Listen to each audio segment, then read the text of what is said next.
Muy buenas noches.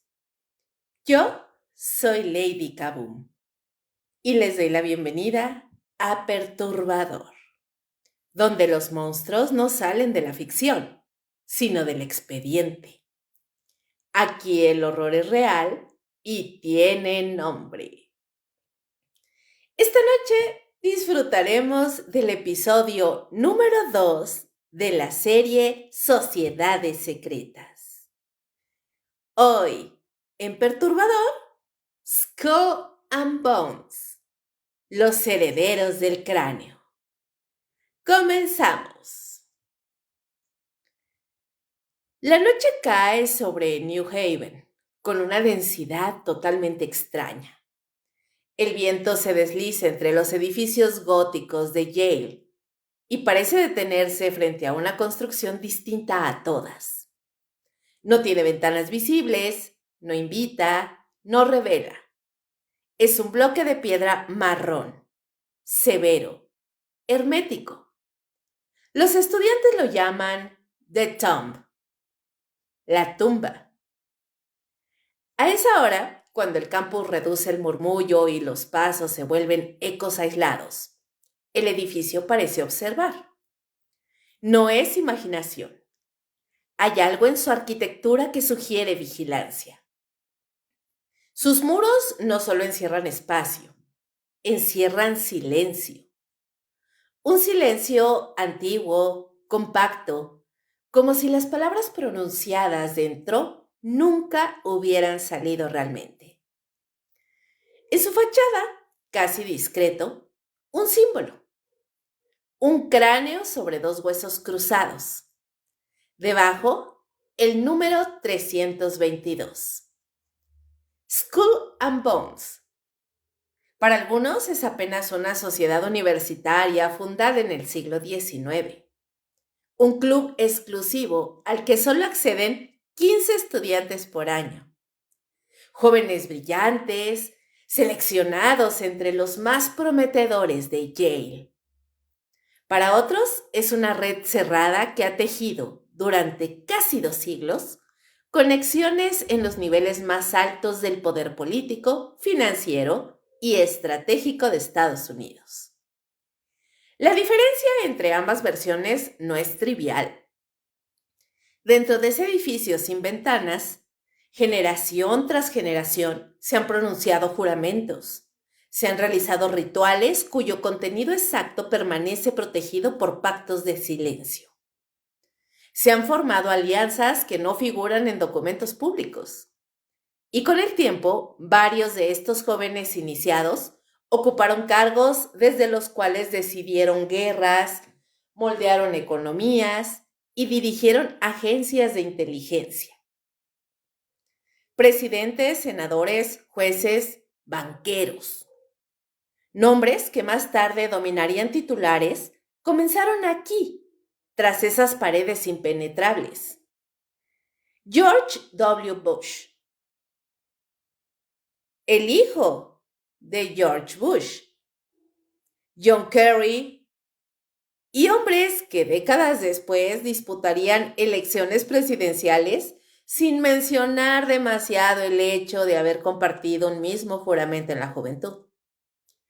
¿Coincidencia académica o arquitectura deliberada de influencia?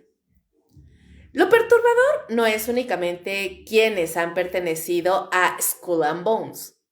Es la constancia, la repetición del patrón, la transmisión silenciosa de una pertenencia que no se anuncia, pero se reconoce. Una red que no necesita publicidad porque opera en otra frecuencia, la de la lealtad privada. Desde su fundación en 1832, la sociedad ha cultivado el secreto como principio estructural. Sus miembros no revelan detalles, no describen los rituales, no explican el significado exacto del número 322.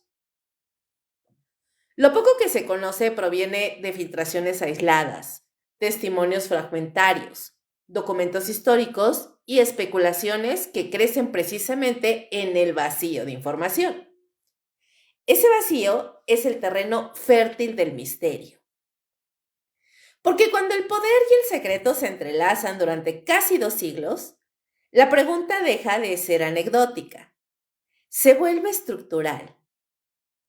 ¿Es Skull and Bones simplemente una tradición elitista universitaria?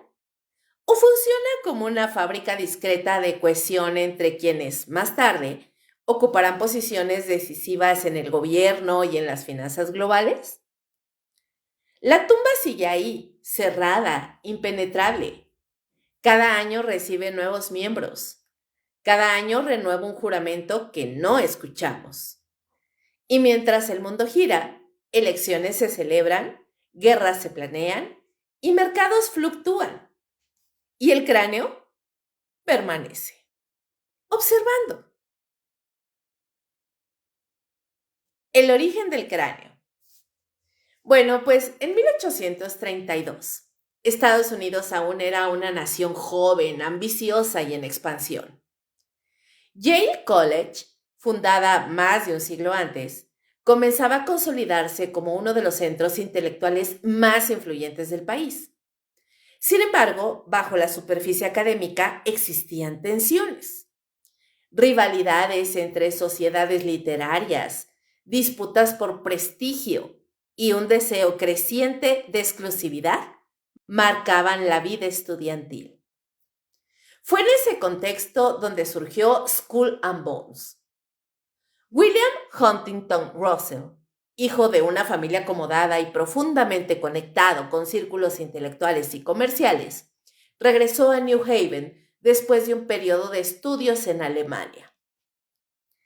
Allí había observado el funcionamiento de sociedades estudiantiles europeas, estructuras cerradas, ritualizadas, con símbolos propios y una fuerte noción de hermandad. No eran simples clubes, eran espacios de cohesión ideológica y lealtad permanente. Russell no volvió solo con ideas académicas, volvió con un modelo. Junto a Alfonso Taft, quien años más tarde sería secretario de Guerra y procurador general de Estados Unidos, además de padre del futuro presidente William Howard Taft, fundó un Yale, digamos que una nueva sociedad secreta. No buscaban una agrupación más entre tantas. Querían algo distinto.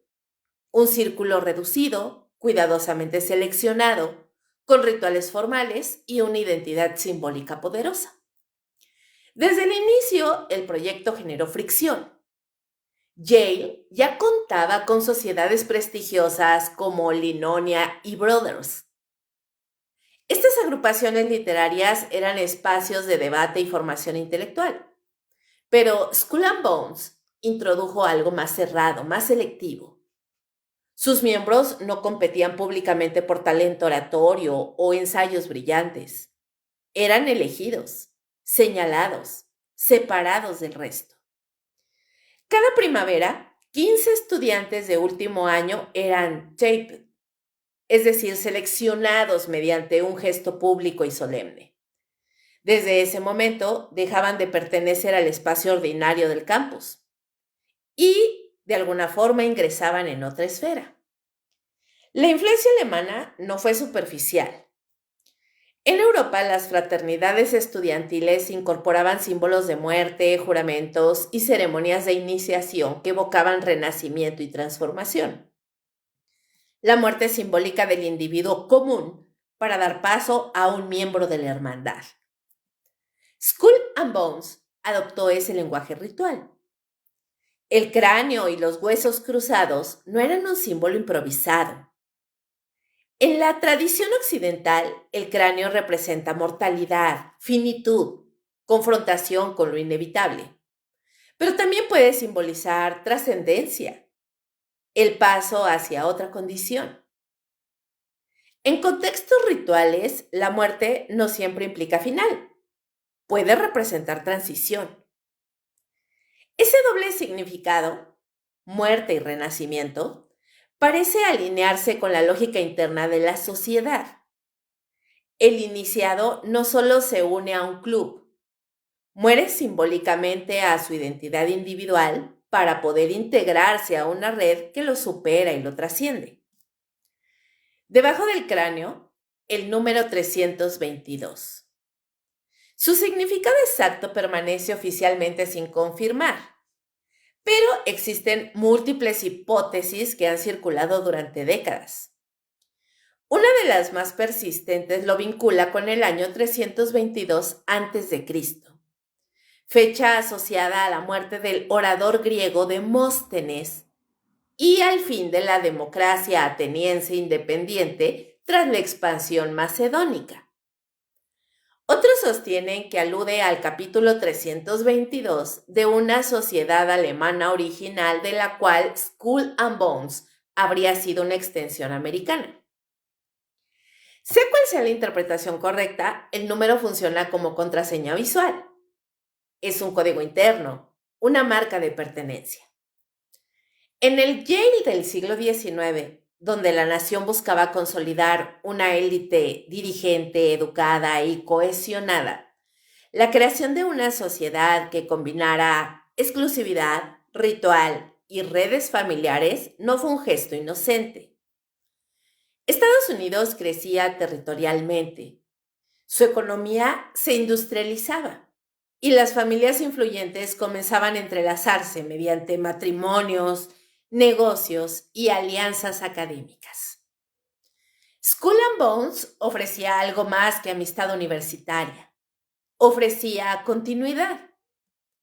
Las tensiones internas en Yale aumentaron en los primeros años.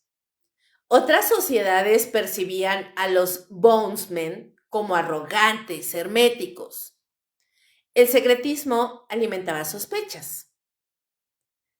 ¿Qué ocurría en sus reuniones? ¿Qué juramentos pronunciaban? ¿Qué tipo de lealtad exigían? La respuesta oficial siempre fue la misma: tradición, compañerismo y formación de carácter.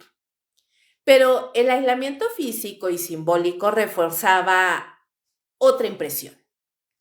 La construcción posterior del edificio conocido como The Tomb consolidaría esa separación arquitectónica.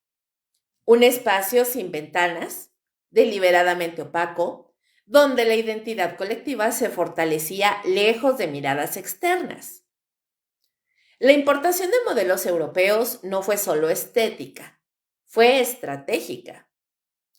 En Alemania, las sociedades estudiantiles habían servido como núcleos de cohesión ideológica y redes de influencia en la burocracia estatal. Russell comprendió que en una nación joven, la formación temprana de lazos de confianza podía tener consecuencias duraderas. Con el paso de las décadas, el patrón comenzó a hacerse visible. Exmiembros ocupaban posiciones clave en banca, derecho, política y diplomacia. No necesariamente conspiraban en salas oscuras. No necesitaban hacerlo. La pertenencia compartida operaba como contraseña implícita, como reconocimiento silencioso. El simbolismo de muerte y renacimiento adquiría entonces otra dimensión. El estudiante que ingresaba a Skull and Bones no solo renacía dentro de la sociedad, renacía dentro de una estructura de poder informal que lo acompañaría toda la vida. Ese fue el verdadero origen del cráneo. No simplemente un emblema estudiantil, sino la cristalización de una idea, que la élite no solo educa, se selecciona, que la lealtad no solo se declara, se ritualiza, que el poder, cuando se construye desde la juventud, adquiere una cohesión difícil de romper. Desde 1832, el símbolo no ha cambiado. Generaciones han pasado. Guerras civiles, crisis económicas, conflictos mundiales. El cráneo permanece. Y el número 322 sigue ahí, discreto, recordando que algunas estructuras no nacen para desaparecer. La tumba. En el corazón de Yale, lejos del ruido ornamental de torres góticas y bibliotecas iluminadas, se levanta una estructura que no dialoga con el entorno. Es maciza, compacta, austera.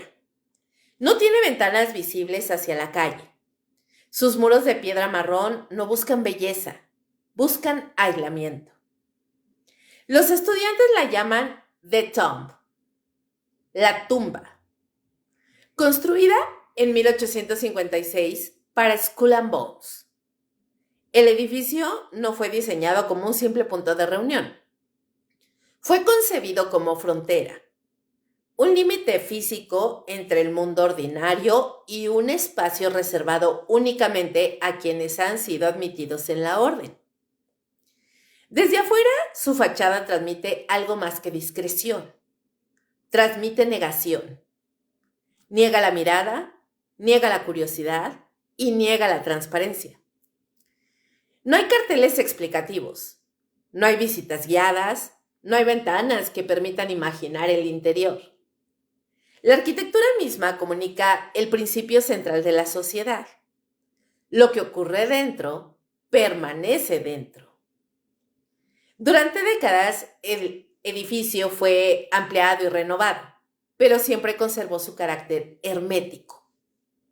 En su interior, según descripciones documentadas en investigaciones periodísticas y libros que lograron acceder a testimonios indirectos, existen salas decoradas con objetos históricos, reliquias, artefactos y mobiliario de estética casi funeraria. Algunos relatos hablan de vitrinas con piezas antiguas. Otros mencionan elementos simbólicos vinculados a la muerte y la trascendencia. La información disponible es fragmentaria y precisamente por eso es inquietante. Exmiembros bajo condición de anonimato han descrito espacios con iluminación tenue, cortinas pesadas, retratos de generaciones pasadas, fotografías de antiguos bondsmen, ocupando posiciones relevantes en la historia estadounidense. Presidentes, jueces, directores de agencias. El mensaje implícito es claro. Este no es un club temporal, es una continuidad. Pero la arquitectura es solo el escenario.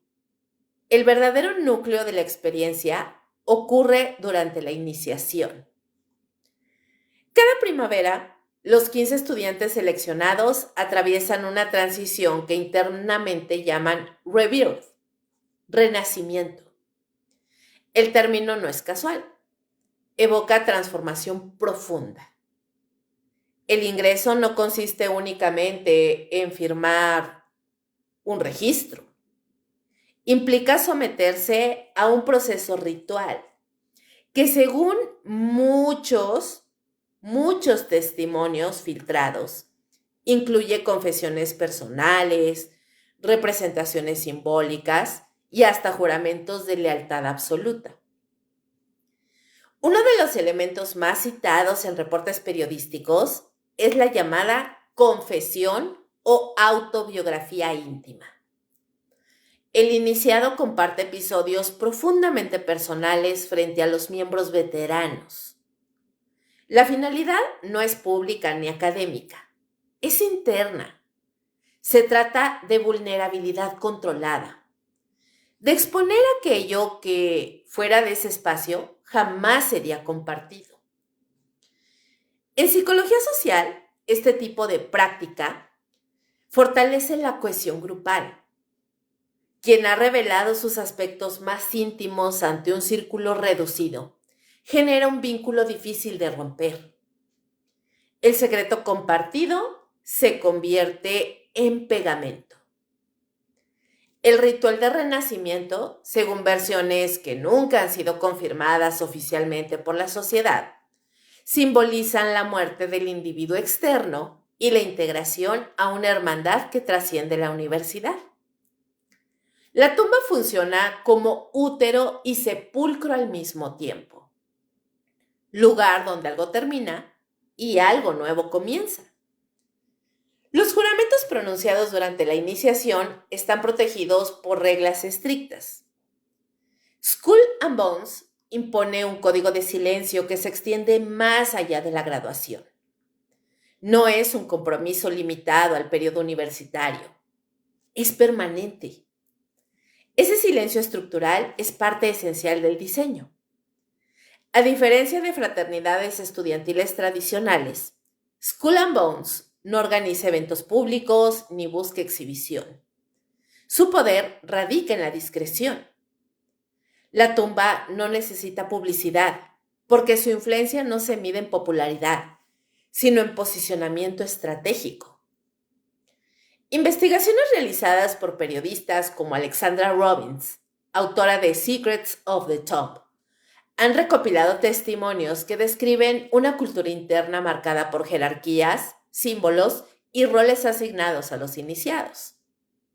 Algunos miembros reciben apodos rituales, otros asumen responsabilidades dentro de la estructura anual del grupo.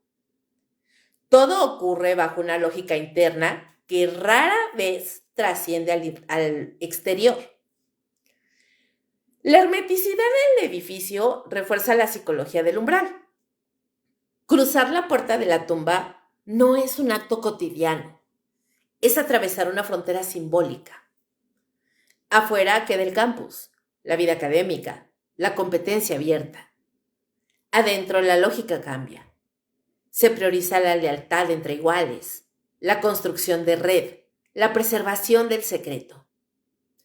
Con el paso del tiempo, el edificio se convirtió en un icono silencioso, sobre todo silencioso dentro de los muros de Yale.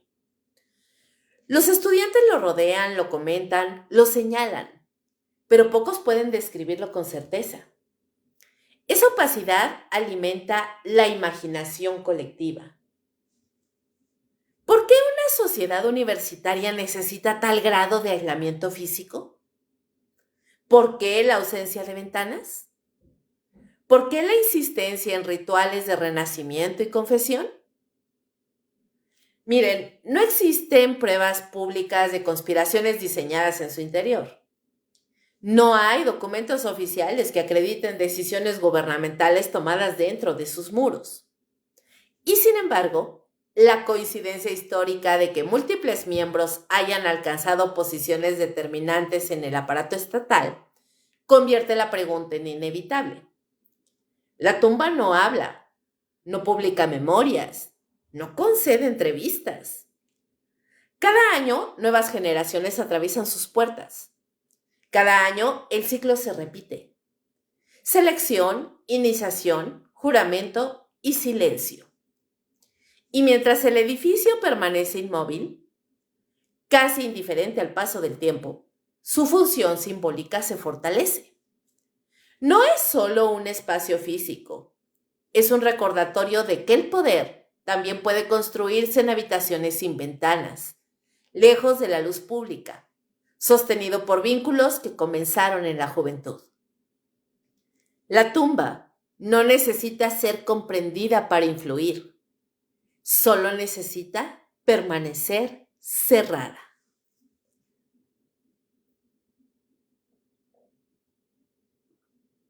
El ritual del despojo. En toda estructura cerrada existe un momento de quiebre, un punto preciso en el que el individuo deja de ser únicamente él mismo y comienza a transformarse en parte de algo mayor. En Skull and Bones, ese momento no es simbólico en abstracto, es vívido. Los rituales de iniciación han sido descritos durante décadas en fragmentos dispersos. Testimonios anónimos, investigaciones periodísticas, referencias indirectas de antiguos miembros que, sin violar formalmente sus juramentos, dejaron entrever dinámicas internas. Ninguna versión es completamente verificable, pero cuando múltiples relatos coinciden en ciertos elementos, la imagen adquiere contornos definidos. El proceso no comienza con solemnidad teatral, comienza con selección. Ser Taped implica ya una primera separación psicológica. El estudiante elegido es marcado públicamente, distinguido del resto. Desde ese instante, su identidad empieza a cambiar ante los ojos de los demás. Pero la verdadera transición ocurre dentro de la tumba. Uno de los elementos más mencionados en investigaciones es la práctica de la confesión íntima. El iniciado comparte episodios profundamente personales ante el grupo. No se trata de una conversación casual. Es algo estructurado, es ritualizado. El objetivo, por supuesto, no es humillar, es exponer, es vulnerabilidad deliberada. En términos psicológicos, este tipo de experiencia genera un efecto bien poderoso. Cuando alguien revela aspectos sensibles de su historia en un entorno cerrado, la cohesión del grupo se fortalece. El secreto compartido crea un vínculo difícil de romper. La información íntima, conocida solo por los miembros, se convierte en una forma de confianza y también de control implícito. Algunos relatos hablan de desnudez simbólica durante ciertos segmentos del ritual. No necesariamente como exhibición física permanente, sino como representación del despojo de la identidad externa. Despojarse de lo que uno es ante el mundo para reconstruirse bajo una nueva pertenencia. Miren, la desnudez en contextos rituales antiguos ha representado pureza, vulnerabilidad, igualdad temporal ante la hermandad. Pero también implica exposición total, nada oculto, nada protegido. Esa combinación, que es confesión y despojo, marca el punto de inflexión. Dentro de Skull and Bones, el iniciado no solo comparte su historia, aprende a someter su individualidad al colectivo. Las jerarquías internas están claramente delimitadas. Miembros veteranos guían el proceso, asignan roles, determinan dinámicas. La estructura reproduce un microcosmos de poder. No es necesario que exista coerción explícita para que opere la sumisión psicológica. Basta con el contexto. Un espacio cerrado, un grupo reducido, símbolos cargados de significado, figuras de autoridad temporal y la expectativa de pertenecer a una élite.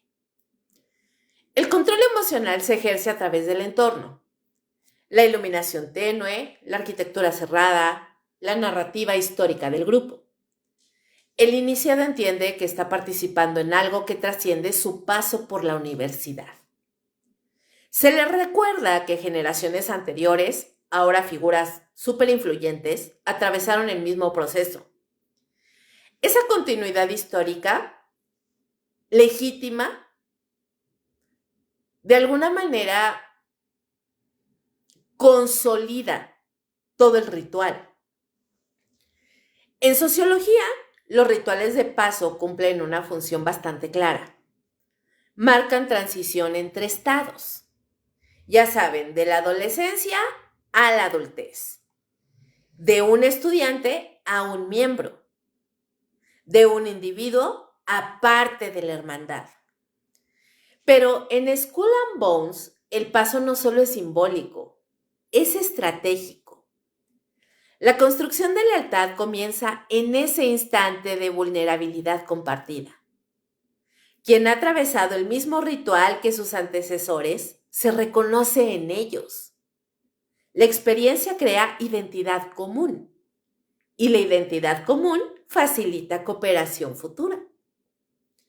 Algunos críticos han señalado que este tipo de prácticas podría generar dinámicas de poder asimétricas.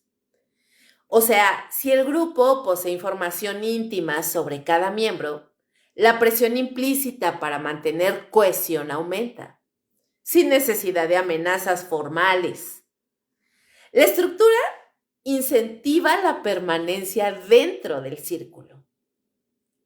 Sin embargo, para muchos miembros, La experiencia no es vivida como opresión, sino como privilegio.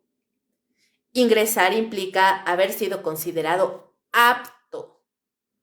La iniciación es en esa narrativa interna una prueba superada, un rito necesario para acceder a una red de apoyo que puede extenderse durante toda la vida. La psicología del secreto opera en múltiples niveles. Primero, crea exclusividad, es decir, lo que no se comparte con el exterior, evidentemente va a adquirir mayor valor interno. Segundo, fortalece la identidad grupal frente a un mundo externo que no comprende y quizás sospecha lo que ocurre dentro. El ritual del despojo no se anuncia, no se transmite públicamente, pero su efecto es visible en la cohesión histórica de la sociedad.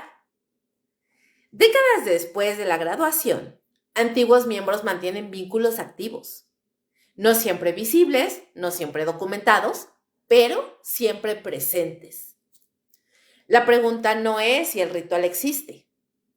La pregunta es, ¿qué produce ese ritual?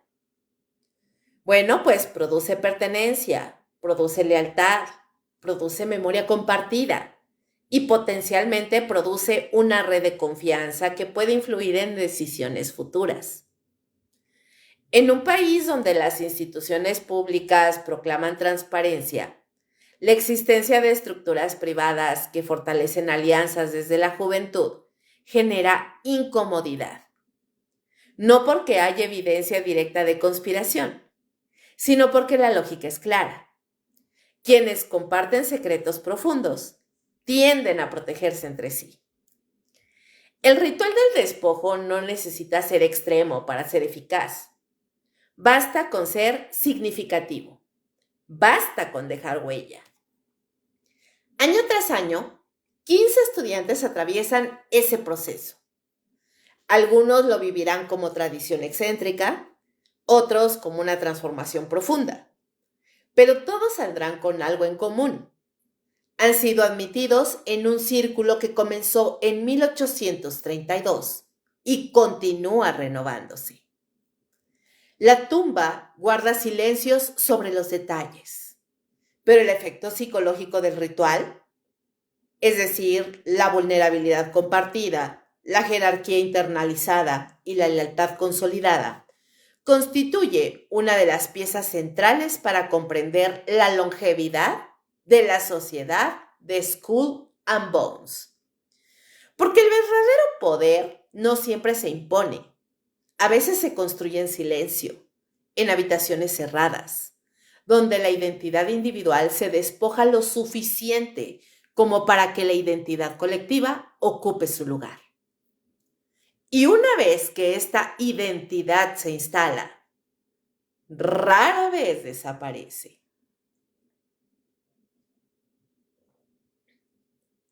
La red invisible. Bueno, las sociedades secretas sobreviven por tradición, pero se consolidan por influencia. A lo largo de casi 2 siglos, Skull and Bones ha graduado a cientos de miembros. La mayoría llevó vidas discretas. Puede ser que hayan sido sus vidas guiadas como profesores, como abogados, como empresarios, como académicos. Sin embargo, entre esos nombres también aparecen figuras que ocuparon la cúspide del poder político y financiero de los Estados Unidos. La coincidencia estadística repetida generación tras generación es lo que transforma la curiosidad en inquietud. No se trata de un solo episodio aislado, se trata de una continuidad. En el siglo XX, la presencia de miembros de Skull and Bones en posiciones clave se volvió particularmente visible. Uno de los casos más citados es el de George H. W. Bush, miembro de la promoción de 1948. Décadas después de su iniciación en la tumba, Bush ocuparía la dirección de la CIA, la vicepresidencia y finalmente la presidencia de los Estados Unidos. Su trayectoria política atravesó momentos cruciales: la Guerra Fría tardía, la Guerra del Golfo, reconfiguraciones geopolíticas posteriores a la caída de la Unión Soviética, etcétera, etcétera, etcétera. Su pertenencia a Skull and Bones nunca fue un secreto, pero tampoco fue un tema central en su discurso público. Era un dato conocido, normalizado, tratado como una anécdota universitaria. Sin embargo, la red no se detuvo ahí. George W. Bush, hijo del anterior, también fue miembro de Skull and Bones. Promoción de 1968. Décadas después, sería presidente durante uno de los periodos más decisivos y controvertidos de la política contemporánea: los atentados del 11 de septiembre de 2001, la invasión de Afganistán, la guerra en Irak.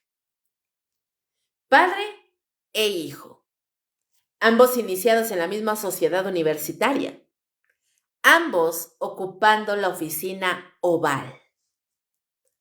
La coincidencia adquiere un matiz adicional cuando se observa que John Kerry, senador y candidato presidencial en 2004, también pertenecía a Skull and Bones.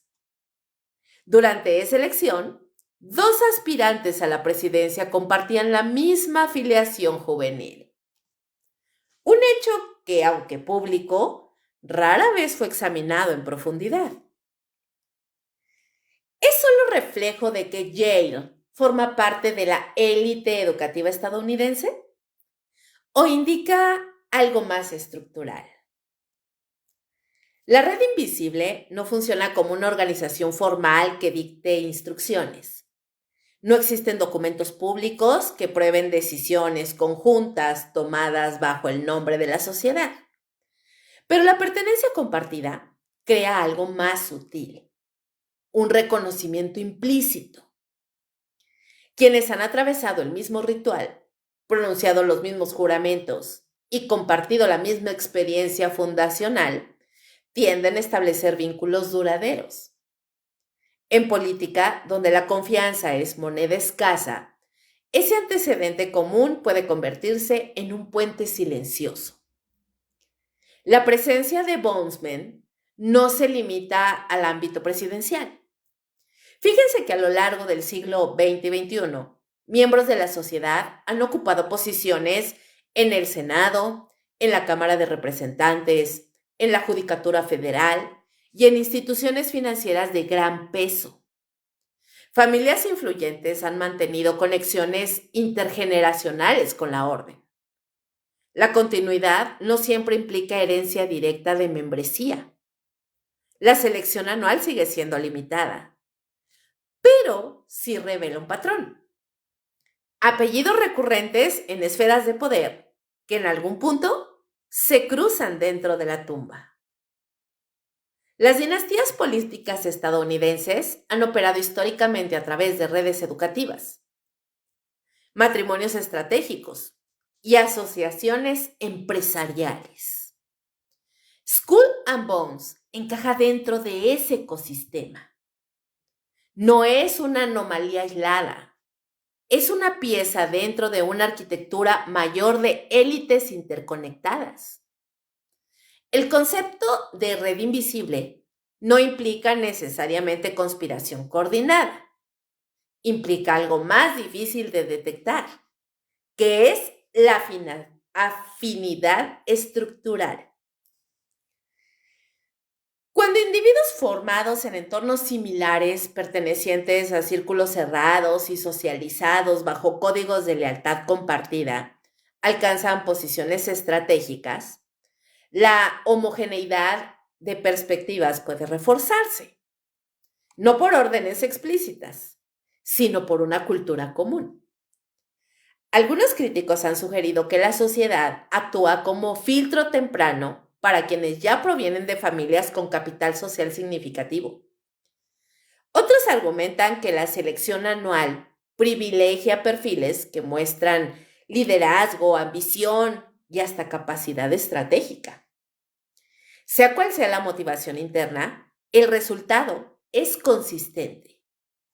Una proporción notable de miembros accede a espacios decisivos.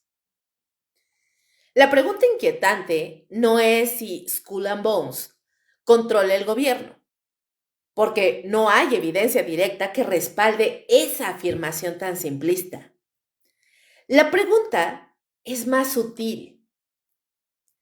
¿Hasta qué punto la red de confianza generada en la juventud facilita trayectorias de poder? En la política estadounidense, donde alianzas y apoyos informales pueden definir carreras, una red cohesionada durante décadas tiene peso. No necesita operar como conspiración activa. Basta con existir. En 2004, cuando George W. Bush y John Kerry fueron interrogados públicamente sobre su pertenencia a Skull and Bones, ambos respondieron con evasivas breves.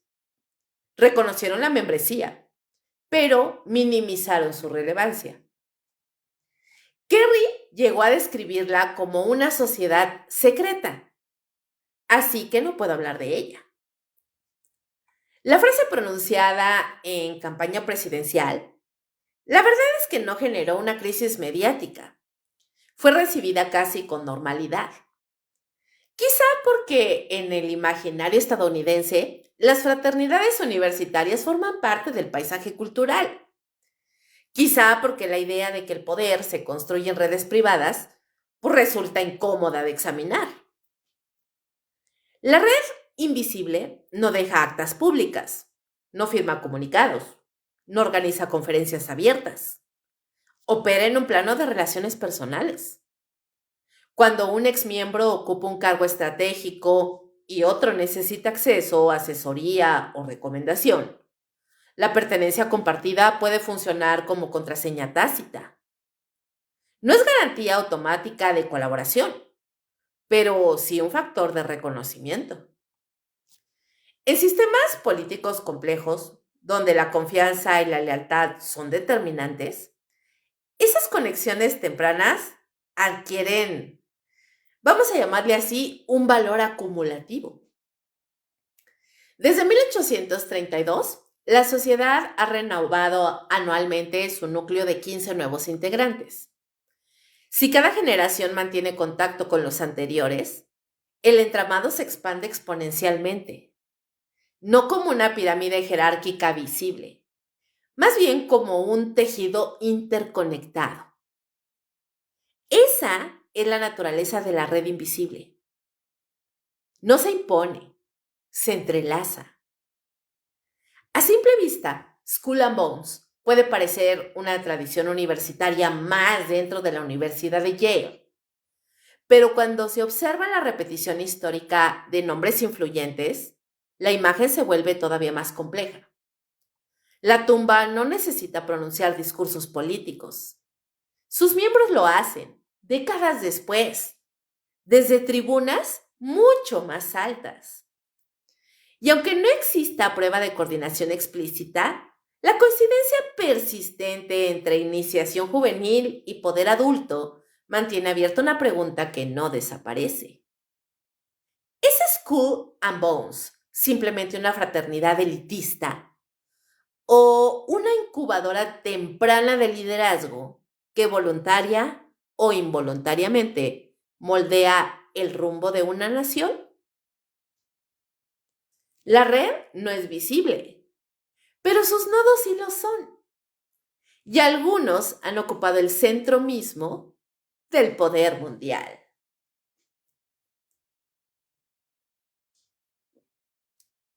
Poder y guerra.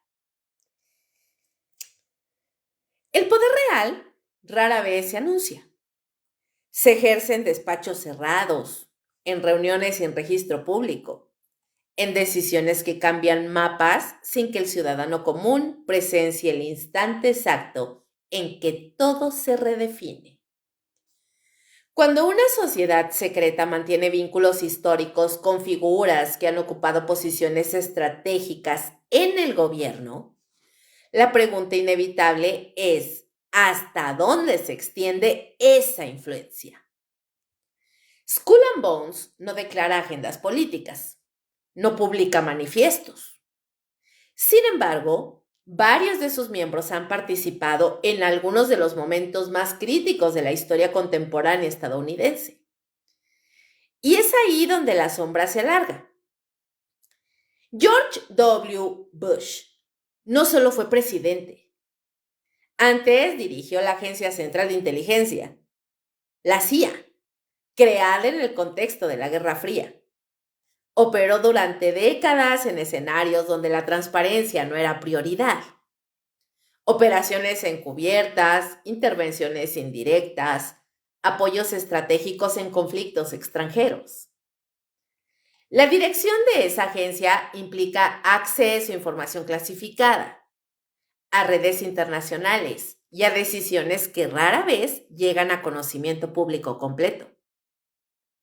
Que un exmiembro de Skull and Bones haya ocupado ese cargo, por supuesto que no prueba coordinación institucional, pero sí ilustra la proximidad entre la sociedad y el núcleo del aparato de inteligencia estadounidense.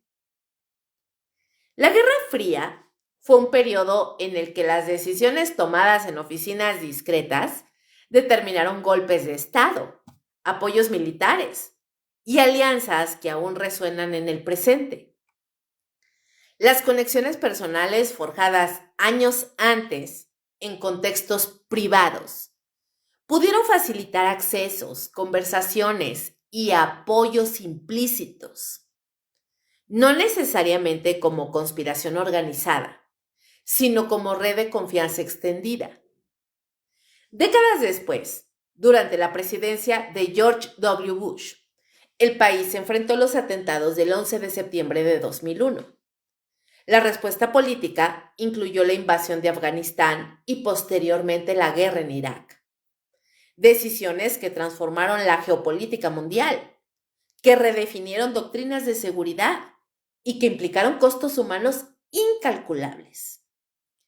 Las discusiones estratégicas que preceden a una guerra no son públicas en su totalidad. Se desarrollan en círculos reducidos, con asesores, estrategas, figuras de inteligencia y líderes financieros. Cuando individuos formados en redes cerradas ocupan simultáneamente posiciones clave en política y finanzas, el entramado se vuelve más complejo de analizar. Skull and Bones también ha tenido presencia histórica en el ámbito financiero. Fíjense que varios de sus miembros han ocupado cargos relevantes en bancos de inversión, firmas de Wall Street y corporaciones, sobre todo multinacionales. El mundo de las finanzas globales opera bajo su propia lógica. Decisiones sobre tasas, inversiones y fusiones pueden influir en economías enteras. Wall Street no es una institución aislada de las políticas. Las crisis financieras como la de 1929 o la de 2008 evidencian la interdependencia entre el sector privado y decisiones gubernamentales. Regulaciones, rescates bancarios, estímulos fiscales. Todo ocurre en la intersección entre finanzas y poder político. Cuando antiguos compañeros de sociedad universitaria se encuentran años después, en ambos lados, digamos, de la ecuación, unos en el gobierno, otros en banca o corporaciones, la línea entre esfera pública y red privada se empieza a difuminar.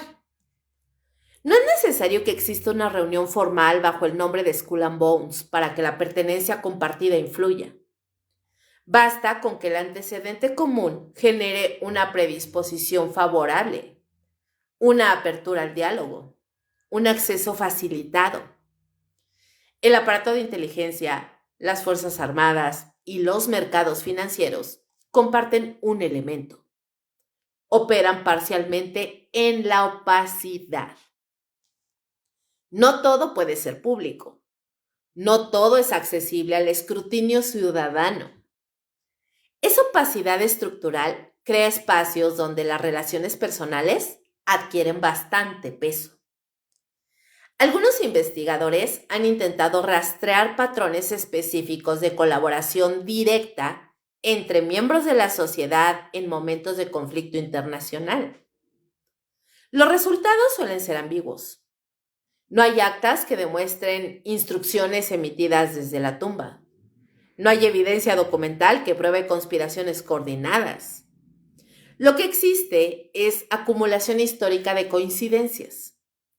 Miembros presentes en negociaciones diplomáticas, en directorios de bancos centrales, en asesorías estratégicas durante guerras, en juntas corporativas que financian reconstrucciones post-conflicto. Cada caso por separado puede explicarse como mérito individual. En conjunto, forman un mapa. Un mapa donde ciertos nodos se repiten. La relación entre finanzas y guerra es bastante antigua. Los conflictos requieren financiamiento. Las reconstrucciones generan contratos. Las decisiones monetarias influyen en la capacidad de un país para sostener campañas militares.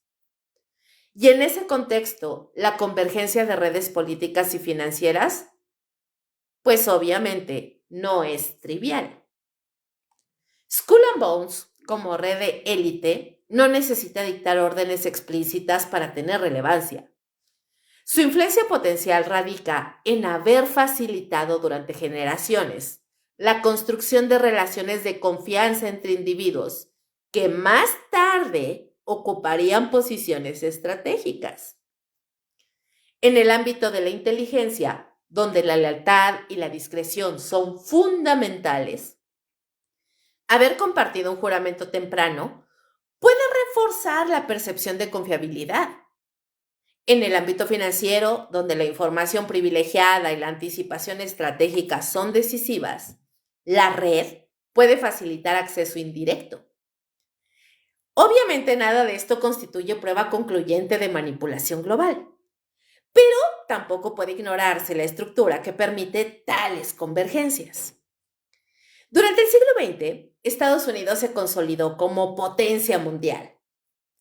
Sus decisiones militares y económicas moldearon regiones enteras.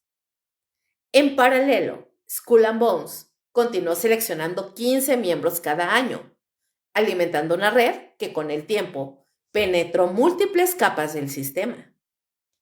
La inquietud no surge de una conspiración demostrada, surge de la pregunta estructural.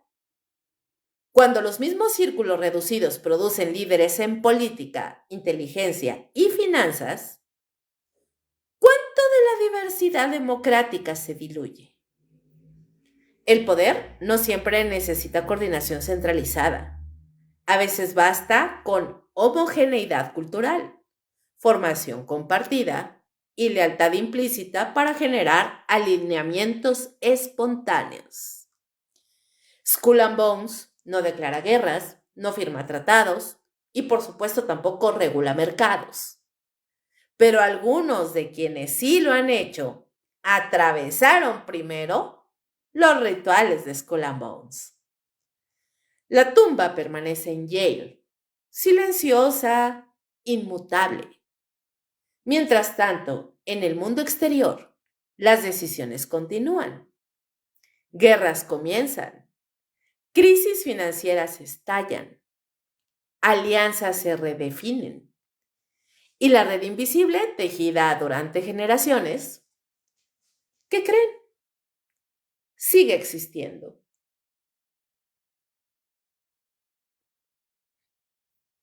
Las teorías.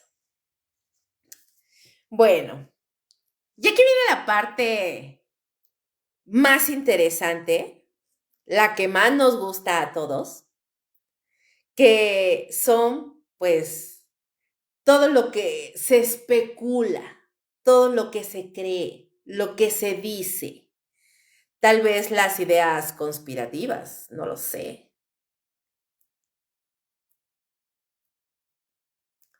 Y bueno, miren, toda organización secreta genera un vacío. Y el vacío, inevitablemente, se va a llenar con imaginación. Skull and Bones ha sido, durante casi 2 siglos, un territorio fértil para teorías conspirativas.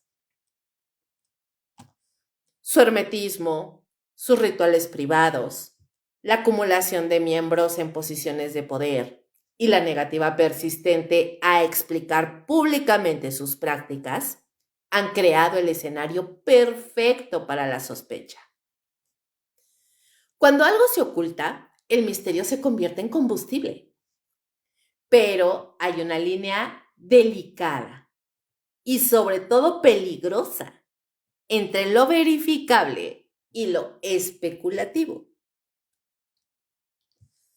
Las acusaciones más comunes señalan que Skull and Bones sería parte de un gobierno en la sombra, una red que decide políticas globales más allá de las estructuras democráticas formales.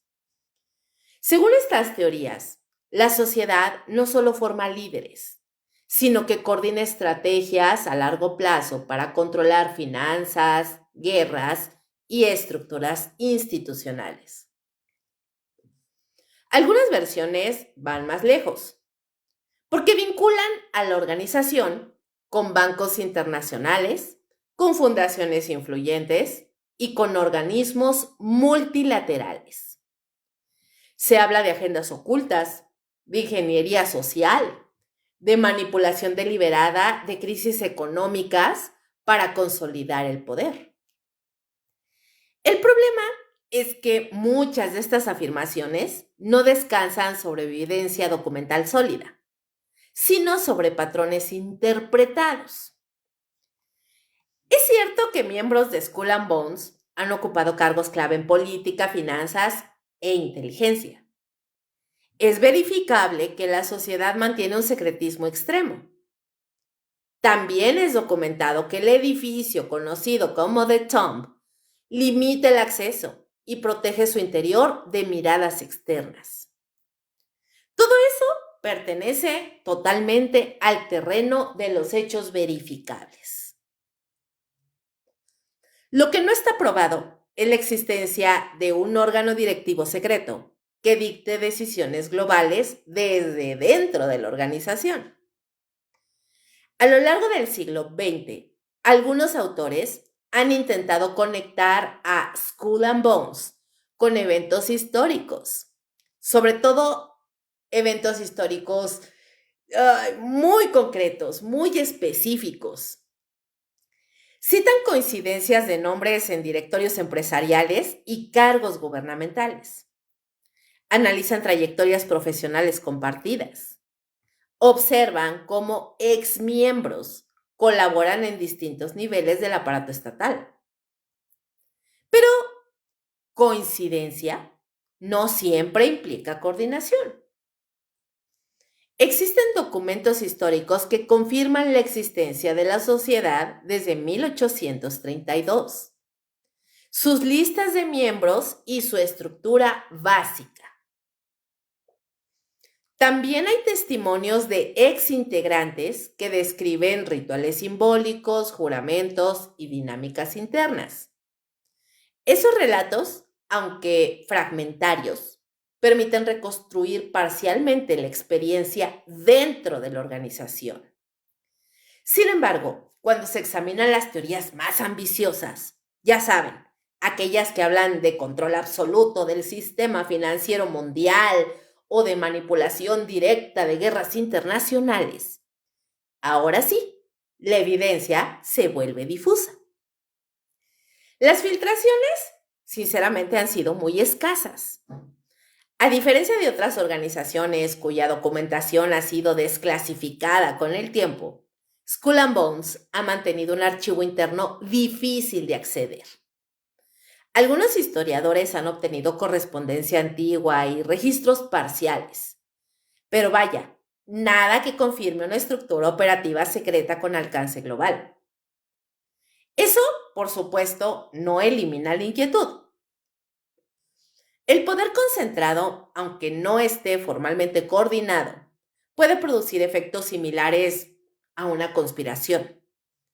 Cuando un grupo reducido comparte formación, códigos culturales y redes de confianza, es posible que sus decisiones, aún independientes, converjan en una misma dirección.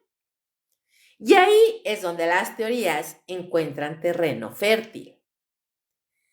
En la era digital, el fenómeno se amplificó.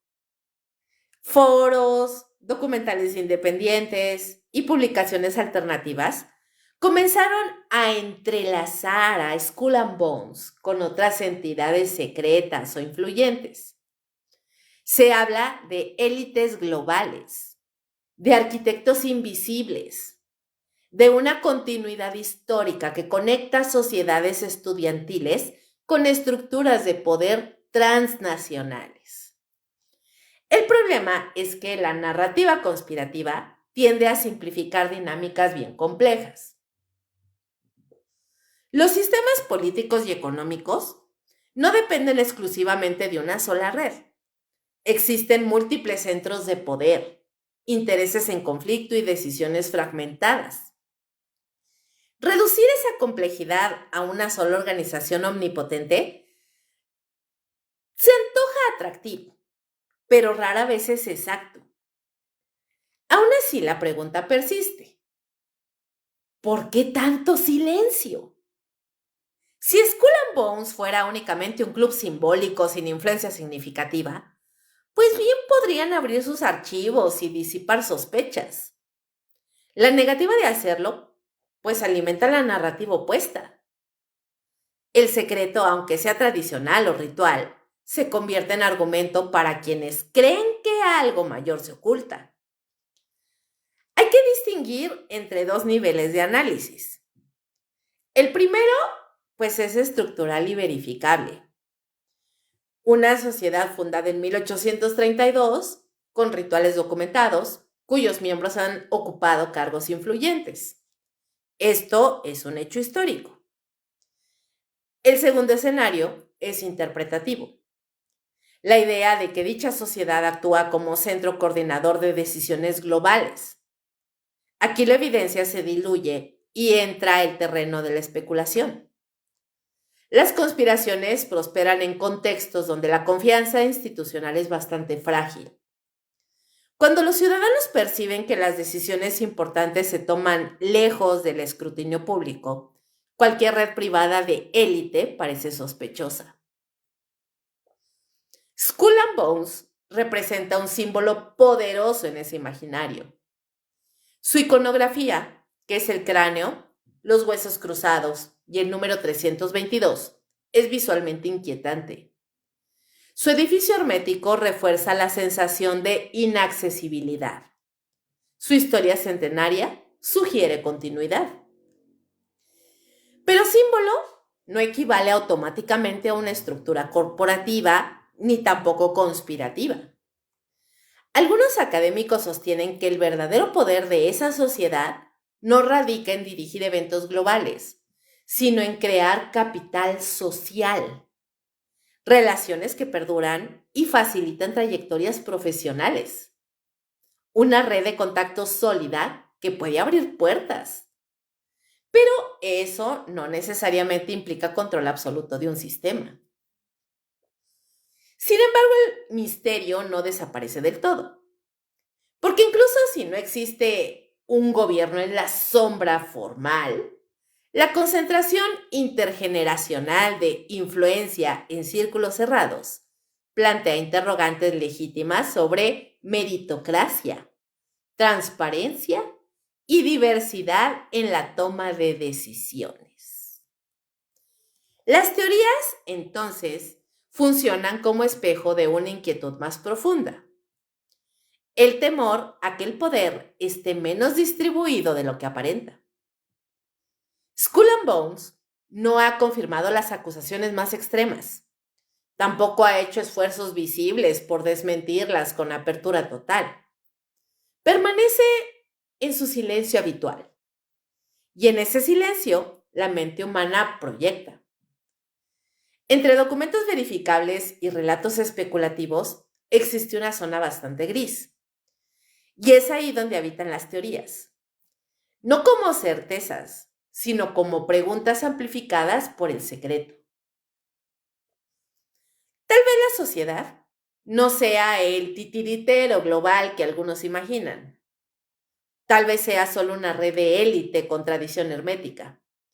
Pero mientras continúe cerrando sus puertas y preservando sus rituales lejos de la mirada pública, la duda seguirá respirando.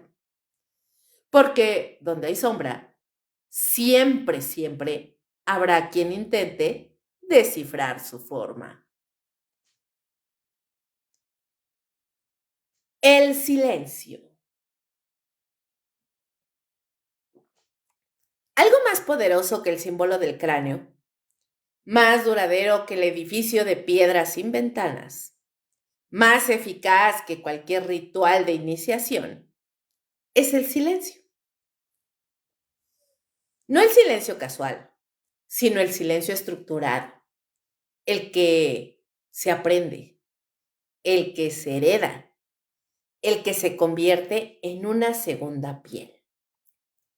Skull and Bones no necesita comunicados oficiales, no concede entrevistas, no publica memorias institucionales, no responde a especulaciones públicas. Su fuerza no radica en lo que dice, sino en lo que nunca dice. Desde el momento en que un miembro cruza el umbral de The Tomb y pronuncia su juramento, entra en una cultura donde hablar demasiado es traicionar algo más que una tradición. Es traicionar pertenencia. El código de lealtad no siempre está escrito en documentos públicos, pero está grabado en la dinámica interna. Los testimonios filtrados coinciden en un punto. La confidencialidad no es opcional, es fundacional. La lealtad no se limita a guardar secretos rituales, se extiende a la protección mutua, a la recomendación estratégica, a la llamada telefónica que no deja registro público, a la reunión privada donde se comparten oportunidades antes de que lleguen al conocimiento general. Ese es el verdadero tejido de la red. Cuando un miembro egresa de Yale, no abandona Skull and Bones. Se convierte en parte activa de una comunidad que opera en múltiples niveles del poder institucional. No hay reuniones abiertas ni asambleas públicas, pero sí conexiones persistentes. La influencia rara vez es directa o visible. No se manifiesta en órdenes explícitas ni en documentos firmados. Funciona a través de confianza. Y la confianza, cuando es exclusiva, se transforma en ventaja. En política, esa ventaja puede significar acceso anticipado a información. En finanzas, puede traducirse en oportunidades de inversión privilegiadas. En el ámbito judicial o administrativo, puede implicar respaldo silencioso en momentos críticos. Nada de esto necesariamente viola leyes, pero sí configura un entorno donde el capital relacional se concentra. El blindaje institucional es una de las características más intrigantes de esta sociedad. A lo largo de su historia, Skull and Bones ha resistido intentos de exposición. Investigaciones periodísticas han logrado apenas fragmentos. Documentos internos han sido escasos. Las filtraciones, mínimas. Nada de esto es casualidad. El secreto funciona como escudo, pero también como filtro. Quien no pertenece no accede, y quien pertenece aprende pronto que el acceso conlleva responsabilidad interna. Algunos exmiembros que han hablado públicamente lo han hecho con bastante cautela. Describen rituales simbólicos, atmósferas intensas, dinámicas de cohesión, pero rara vez detallan nombres, estrategias o conversaciones específicas posteriores a su graduación. La omisión parece coordinada, aunque nunca declarada como tal. La cultura del secreto genera algo más profundo que protección. Genera identidad compartida. Los miembros no solo comparten experiencia universitaria, comparten una narrativa interna de pertenencia exclusiva. Esa narrativa fortalece vínculos y esos vínculos atraviesan generaciones. Padres e hijos han formado parte de la sociedad. Hermanos, dinastías políticas completas. La continuidad no es solo simbólica, es práctica. La red se renueva cada año con nuevos integrantes que se integran a una estructura que ya existe. La pregunta no es si existe influencia, la pregunta es cómo se ejerce. En la mayoría de los casos, la influencia no adopta la forma de conspiración explícita. Es más sutil, más orgánica. Surge cuando dos personas con formación compartida coinciden en una sala de decisión, cuando reconocen códigos comunes, cuando la confianza ya está preestablecida. Las redes cerradas no necesitan coordinarse permanentemente para producir efectos similares a la coordinación. Basta con que sus miembros compartan visión, lenguaje y prioridades. En ese sentido, el silencio cumple una función estratégica. Evita fracturas internas, impide contradicciones públicas, mantiene la imagen externa en un estado ambiguo que resulta difícil de atacar. La ausencia de declaraciones oficiales convierte a la organización en una superficie sobre la cual otros proyectan teorías, pero también la protege de la contradicción. El blindaje no solo es comunicacional, es social. Cuando un miembro alcanza un cargo relevante, no lo hace como representante formal de Skull and Bones. No hay insignias visibles ni declaraciones de afiliación activa. Sin embargo, el vínculo permanece en su biografía, en su red de contactos, en sus años formativos. Ese vínculo puede abrir puertas. En entornos altamente competitivos, una recomendación personal puede ser decisiva. Una llamada puede inclinar una balanza. Un respaldo silencioso puede consolidar una candidatura. Nada de esto requiere reuniones secretas en sótanos oscuros. Funciona en despachos iluminados, en oficinas gubernamentales y hasta en directorios empresariales. El silencio garantiza que estas dinámicas no se etiqueten como estructura formal. Permanecen en el terreno de lo informal, lo relacional, lo implícito. Y lo implícito siempre es más difícil de fiscalizar. Algunos críticos sostienen que este tipo de redes perpetúan élites cerradas, que limitan la movilidad real, que consolidan poder en círculos reducidos bajo la apariencia de meritocracia. Otros argumentan que toda institución prestigiosa genera redes similares, que el fenómeno no es exclusivo de Skull and Bones, que la diferencia radica en el nivel de secretismo, no en la existencia de contactos. Ambas posturas contienen elementos bastante válidos. Lo inquietante no es necesariamente la existencia de esta red, sino su opacidad prolongada, la imposibilidad de examinarla con claridad, la incapacidad de determinar hasta dónde llega su influencia real. El silencio protege, pero también alimenta la sospecha. Recordemos que la falta de transparencia es la madre de la especulación. Y sin embargo, Desde dentro, el silencio es percibido como virtud, como disciplina, como prueba de carácter. En un mundo saturado de exposición constante, donde todo se publica y se comenta, mantener una esfera cerrada puede interpretarse como resistencia cultural, como tradición, como defensa de lo privado. Pero cuando esa esfera está conectada con centros de poder, la frontera entre lo privado y lo público se difumina.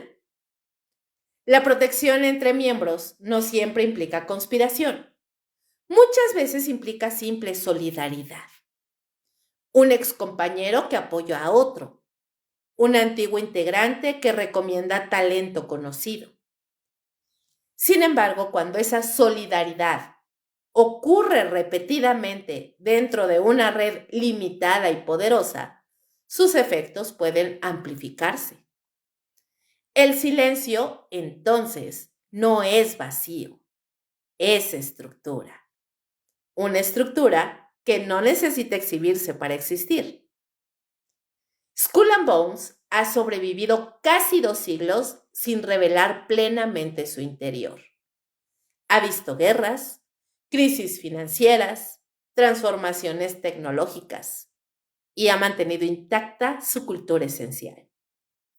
El cráneo y los huesos cruzados son el símbolo visible. El número 322 es la cifra intrigante, pero el verdadero emblema es invisible.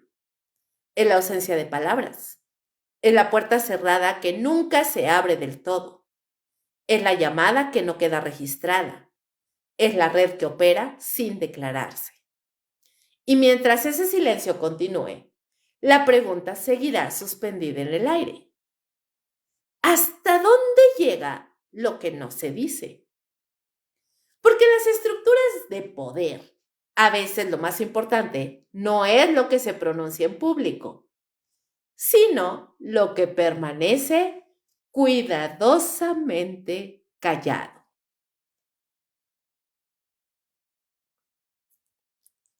La herencia. Y bueno, el mundo cambió. Las guerras ahora se transmiten en tiempo real. Las decisiones políticas se analizan segundo a segundo en redes sociales. La transparencia se ha convertido en una exigencia cultural.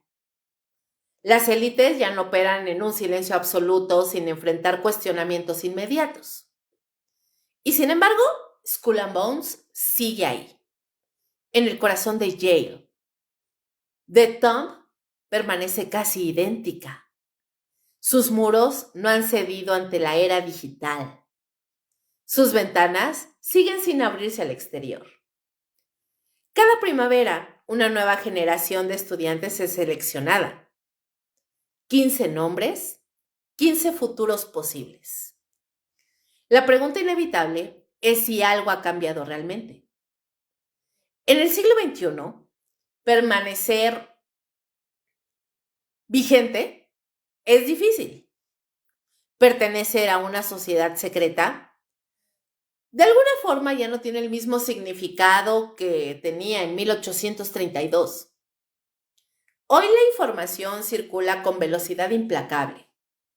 Los periodistas investigan con herramientas digitales. Los archivos se filtran. Los teléfonos graban.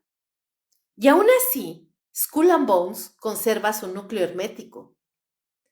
Las nuevas generaciones que ingresan no lo hacen en un contexto ingenuo. Saben que el nombre genera controversia. Saben que su iconografía alimenta teorías. Saben que exmiembros han ocupado la presidencia de los Estados Unidos, cargos judiciales, posiciones estratégicas en finanzas y seguridad. No ingresan por accidente. En una era obsesionada con la exposición pública, formar parte de algo que permanece cerrado tiene un atractivo particular. Es contracultural, es exclusivo, es antiguo. Y lo antiguo, cuando sobrevive, adquiere una autoridad simbólica poderosa. Pero la élite académica del siglo XXI también enfrenta un entorno distinto. Las universidades están bajo escrutinio constante por temas de diversidad, inclusión y equidad. Las redes exclusivas son cuestionadas. Los privilegios heredados son debatidos abiertamente. Skull and Bones no ha emitido manifiestos públicos sobre estos temas. No ha explicado cómo selecciona a sus miembros más allá de procesos internos conocidos, solo por sus integrantes. No ha transparentado criterios detallados. Sin embargo, sí ha incorporado cambios graduales. A finales del siglo XX, la sociedad comenzó a admitir mujeres. Este ajuste, impensable durante décadas anteriores, reflejó una presión externa inevitable. El mundo académico ya no toleraba estructuras exclusivamente masculinas sin cuestionamiento. Ese cambio marcó una transición importante, pero no alteró la esencia de la organización. La estructura sigue siendo cerrada. El número de integrantes anual se mantiene constante. El edificio continúa inaccesible. Los rituales, según testimonios contemporáneos, conservan su simbolismo central. Lo que sí ha evolucionado es el entorno en el que operan sus miembros. Hoy, un graduado de Yale que haya pasado por Skull and Bones ingresa a un ecosistema globalizado. Las decisiones no se limitan a un país. Las finanzas son transnacionales. Las crisis sanitarias y climáticas atraviesan fronteras. En ese contexto, la red de contactos adquiere una dimensión aún mayor. La influencia del siglo XXI ya no se mide solo en cargos públicos visibles. También se manifiesta en juntas directivas, en fondos de inversión, en think tanks, en organismos multilaterales y fundaciones privadas. Muchas decisiones estratégicas no se toman en parlamentos, sino en salas de consejo corporativas o foros internacionales. Ahí las redes cerradas encuentran un terreno bastante fértil. No se trata necesariamente de conspiraciones coordinadas. Se trata de acceso, de puertas que se abren con mayor facilidad cuando existe reconocimiento previo, de credenciales compartidas que generan confianza inmediata. El poder simbólico de Skull and Bones sigue vigente porque representa continuidad, una línea histórica que conecta 1832 con la actualidad sin interrupciones significativas. Esa continuidad otorga legitimidad interna. Para sus miembros, pertenecer no es solo una experiencia universitaria, es formar parte de una tradición que ha atravesado generaciones. Pero la sociedad también enfrenta un dilema contemporáneo. El secretismo, que durante décadas fue una fortaleza incuestionable, hoy es un punto vulnerable. Las nuevas generaciones valoran la transparencia como principio ético. Las instituciones que no explican sus procesos son observadas con mayor desconfianza. ¿Puede una organización cerrada sobrevivir en una cultura que exige apertura constante? Hasta ahora, Skull and Bones parece haber encontrado un equilibrio. Permanecer en silencio sin desaparecer. No se promociona, no se defiende públicamente, pero tampoco se disuelve. Existe. Y su mera existencia, más allá de declaraciones, mantiene viva la percepción de influencia. El futuro de las sociedades cerradas depende de un factor clave: la relevancia. Mientras sus miembros continúen accediendo a posiciones de poder significativo, la red conservará peso real. Si esa conexión se diluye, la sociedad podría convertirse en una reliquia simbólica más que en una estructura influyente. Por ahora, la evidencia sugiere que la conexión persiste. El poder en el siglo XXI es más complejo y fragmentado que en siglos anteriores. No existe un único centro de decisión. Existen múltiples nodos interconectados. En ese entramado, redes como Skull and Bones funcionan como puentes entre esferas: política, finanzas y academia. La pregunta no es si controlan el mundo. Esa afirmación simplifica una realidad demasiado compleja. La pregunta es cuánto facilita pertenecer a una red histórica cuando se compite por posiciones estratégicas. Y esa pregunta no tiene una respuesta cuantificable. El poder simbólico también opera en el imaginario colectivo. Para algunos, Skull and Bones es sinónimo de conspiración. Para otros, es simplemente un club elitista con tradición exagerada. Para sus miembros, probablemente sea algo distinto. Una experiencia formativa intensa que construye lealtades duraderas. La herencia no es solo institucional, es cultural. Cada generación que entra aprende no solo rituales, sino una manera de concebir el poder. Discreto, indirecto, sostenido por relaciones personales, más que por proclamaciones públicas. En un mundo saturado de ruido, el silencio puede ser estratégico. Pero el silencio también deja preguntas abiertas. ¿Habrá un momento en que la presión social obligue a una apertura mayor? ¿O la organización continuará adaptándose sin alterar su núcleo? ¿Seguirán sus miembros alcanzando posiciones donde las decisiones afectan millones de vidas? Skull and Bones no anuncia su futuro, lo construye en privado, año tras año, seleccionando nuevos nombres que algún día podrían aparecer en titulares globales. El cráneo y los huesos cruzados siguen siendo un emblema inquietante, no porque revelen un plan maestro, sino porque simbolizan continuidad. Una continuidad que atraviesa siglos. Una red que se renueva sin exponerse. Una tradición que sobrevive en la era de la transparencia forzada. Fíjense que tal vez lo más perturbador no sea imaginar un control absoluto, sino aceptar que el mundo y el poder real, en muchas ocasiones, se tejen espacios donde la luz pública apenas alcanza. Y mientras The Tomb permanezca cerrada cada noche en Yale, mientras 15 nuevos nombres crucen su umbral cada primavera, la herencia continuará, no como un espectáculo visible, sino como una estructura silenciosa que avanza con el tiempo. La historia aún no termina. Y el cráneo sigue observando. Hay organizaciones que desaparecen con el paso del tiempo. Se diluyen, se vuelven nota al pie en los libros de historia. Skull and Bones no. Ha sobrevivido guerras mundiales, crisis financieras, transformaciones tecnológicas y revoluciones culturales. Ha visto caer imperios y levantarse nuevas órdenes globales.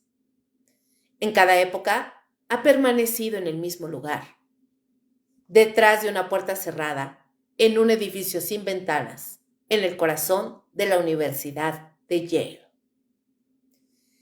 Quizás ese sea el punto más inquietante. No sabemos exactamente qué se dice dentro. No sabemos hasta dónde llega la influencia real de sus redes. No podemos medir con precisión el peso de sus lealtades, sobre todo en decisiones históricas. Lo único verificable es su persistencia. Y la persistencia, cuando se combina con poder, obliga a reflexionar. No se trata de afirmar que existe una mano invisible controlándolo todo. Esa simplificación resulta cómoda, pero rara vez explica la complejidad del mundo. Tampoco se trata de minimizar la importancia de las redes cerradas bajo el argumento de que todas las élites funcionan igual. La pregunta es más incómoda. ¿Qué ocurre cuando los espacios donde se forman vínculos decisivos están fuera del escrutinio público?